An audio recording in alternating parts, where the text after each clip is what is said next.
Sir Rangayya గారు నమస్తే sir. Sir నమస్కారం సార్. నమస్తే సార్. ఏంటి ఏమనిపిస్తోంది ఈ కేసును చూస్తుంటే?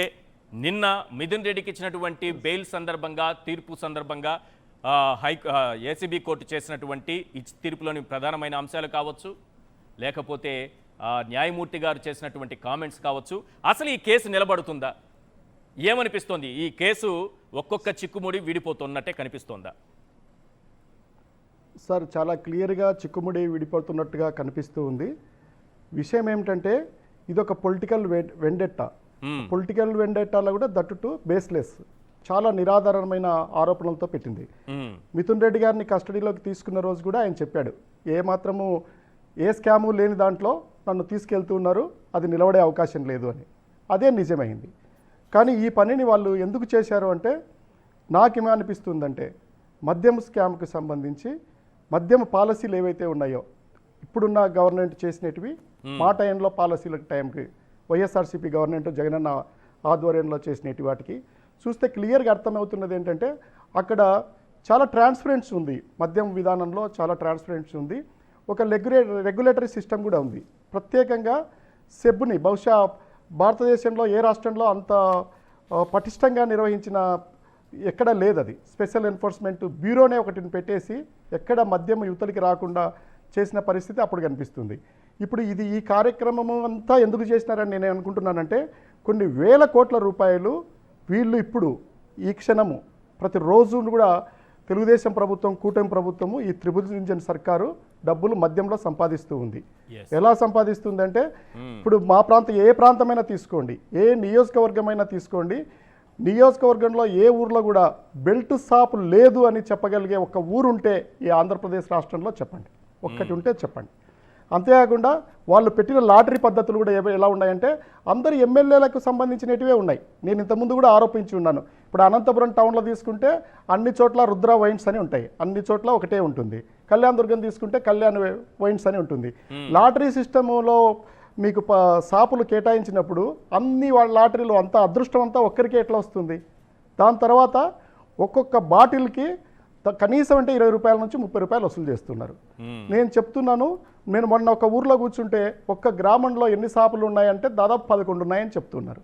నా దగ్గర డాటా ఉంది. మా నియోజకవర్గంలో అయితే 400 షాపులను మించి బెల్ట్ షాపులు నడుస్తూ ఉన్నాయి. ఇప్పుడు బెల్ట్ షాపులు, అలాగే పర్మిట్ రూములు, మళ్ళీ కొత్తగా బార్ లైసెన్సులు తీసుకొస్తున్నారు. ఎక్కడ చూసినా మద్యం వేరులై పారుతూ ఉంది. ఎక్కడ చూసినా తాగుడుబోతులు రోడ్ల మీద పడిపోతూ ఉన్నారు. ఇదంతా కనుక్కుంటారనే ఉద్దేశంతోనే, ఇదంతా జనాలు ఆకర్షిస్తారు, దృష్టిలోకి వస్తుందనే ఉద్దేశంతోనే అవన్నీ ఆపడానికే ఇలాంటి లేనిపోని మద్యం స్కామ్ ఉందని చెప్పి సృష్టించి దాన్ని తీసుకొచ్చారు. ఇప్పుడు అది ఆగిపోయింది కాబట్టి, ఇది ఇప్పుడు ఆగిపోతే ఏమవుతుందంటే, ఏం జరుగుతుందో గ్రామాల్లో ప్రతి గ్రామంలో బెల్ట్ షాపులు నడుస్తూ ఉన్నాయి. ఇవన్నీ ఎలా నడుస్తాయి? అలా కాకుండా మా జిల్లా లాంటి ప్రాంతాల్లో కర్ణాటక నుంచి అటు తమిళనాడు నుంచి కూడా మద్యం వచ్చి అమ్ముతూ ఉన్నారు. అందువల్ల ఇప్పుడు క్లియర్గా అర్థమైంది కదా, వీళ్ళైతే కేసులు పెట్టగలరు. పార్టీలు వేరు, ప్రభుత్వాలు వేరు, కోర్టులు వేరు. పార్టీలు వాళ్ళ పార్టీ ఉంది కాబట్టి, వాళ్ళకి పగ ఉంది కాబట్టి వాళ్ళు కేసులు పెట్టారు. ప్రభుత్వం ఉంది కాబట్టి కేసులను నడిపించారు. కోర్టులు కానీ అవి నిష్పక్షపాతంగా ఉన్నాయి కాబట్టి వాటిలో నిలబడకుండా ఇది ముగిసిపోయింది. రైట్. అయితే చాలా తెలివిగా ప్లాన్ చేసినట్టు అనిపిస్తుంది. ప్రజల్ని, వైఎస్ఆర్సీపీ నేతల్ని చాలా తెలివిగా ప్లాన్ పనిచేశారు. లేకపోతే వెంటనే దృష్టి అంతా అటువైపు పోతుంది. ఇంత ముందు ఒక్క బెల్ట్ షాప్ కూడా నడపలేని పరిస్థితి, ఒక్క కారులో 4 బాటిల్స్ కూడా రాష్ట్రంలోకి తీసుకురాలేని పరిస్థితి నుంచి కొన్ని వేలు బాటిల్స్ లారీల్లో ఆటోలో మన ఎలా ఉంటాయంటే, మన వాటర్ బాటిల్స్ నింపినట్టుగా, వాటర్ క్యాన్లు పంపించినట్టుగా గ్రామాల్లోకి పంపిస్తూ ఉన్నారు. ఈ సెబ్బును పూర్తిగా మూసేశారు వాళ్ళు. అదొకటి ఉంటే అది ఏం చేస్తుంది అని తెలుస్తుంది, దాన్ని అడుగుతారు కాబట్టి పూర్తిగా నిర్వీర్యం చేశారు. అసలు ఎక్సైజ్ డిపార్ట్మెంట్ రాష్ట్రంలో ఉందా లేదా, ఎక్సైజ్ మినిస్టర్ ఉన్నాడా, దానికి ఒక వ్యవస్థ ఉందా, వాళ్ళు ఉంటే ఏం చేస్తున్నారనేది ఎవరికి తెలియదు. అమ్ముకోవడానికి పూర్తిగా బార్లు తెరిచిపెట్టారు, బార్లన్నీ కూడా. కానీ ఇప్పుడు మీరు మీ పార్టీ నాయకులు, ప్రధానమైన నాయకులందరికీ ఈ కేసుని, లేని మద్యం స్కామ్ను సృష్టించి అందులో వాళ్ళని ఇరికించి ఒక్కొక్కరిని జైలుకు పంపిస్తూ ఉంటే, ఈ కేసు నుంచి ఎలా బయటపడాలరా నాయన అని తలబట్టుకునేటటువంటి పరిస్థితి ఉందా? లేకపోతే చంద్రబాబు నాయుడు గారి ప్రభుత్వంలో ఇప్పుడు జరుగుతున్నటువంటి మద్యం దోపిడీ ఏదైతే ఉందో దానిపైన దృష్టి పెట్టి దాన్ని ప్రజల్లోకి తీసుకెళ్లే పరిస్థితి ఉంటుందా? రెండు పనులు చేయాలి. ఇప్పుడు ఏదైతే వాళ్ళు చేశారో డైవర్ట్ చేశారో అది ఇంతకాలం నడిచింది. నిజం లేకుండా అది ఎక్కువ కాలం నడపలేరు కదా. ఖచ్చితంగా నేను ప్రతి ఒక్కరు కూడా మా పార్టీ శ్రేణులకు రాష్ట్ర వ్యాప్తంగా నేను తెలియజేస్తుంది ఏంటంటే, మీరు ఎక్కడెక్కడ బెల్ట్ షాపులు నడుస్తున్నాయో వాటిని అన్నిటి మీద మీరు దాడి చేయండి, ఒక పెద్ద ఉద్యమం తీసుకురమ్మని కూడా అడుగుతున్నాను. చంద్రబాబు నాయుడు ఏం చెప్తున్నాడు, ఎక్కడన్నా బెల్ట్ షాప్ ఉంటే తోలు తీస్తానే ఇట్లా ఏలు పెట్టి చూపిస్తాడు. అసలు బెల్ట్ షాప్ లేని ఊరేముందో నాకు చెప్పమనండి. బెల్ట్ షాపులు లేని ఊరు ఏముందో చెప్పమనండి. జగనన్న ఇచ్చిన పథకాలు తీసుకొని ఊరు ఏదన్నా ఒకటి ఉంటే చూపమనండి, లేదా ఊర్లో ఒక వీధి ఉంటే చూపమనండి. బెల్ట్ షాపులు లేని ఒక గ్రామం ఏదన్నా ఉంటే నాకు తెలియజేయమనండి. నాకున్న నెట్వర్క్ల్లో 2-3 రోజుల్లో ఆ ఊర్లో ఏ ఊరు అమ్ముతున్నారో ఏ వీధులు అమ్ముతున్నారో కూడా నేను తెలియజేస్తాను. అంత అధ్వానంగా నడిపిస్తున్నారు.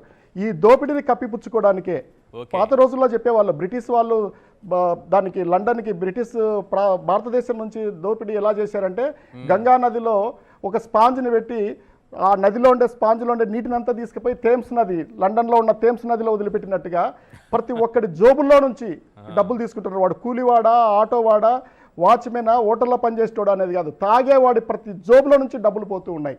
ఇది సంపద సృష్టి కాదు, ఇది సంపద దోపిడీ. ఇది ప్రజల నుంచి దోపిడీ చేస్తున్నారు వాళ్ళు.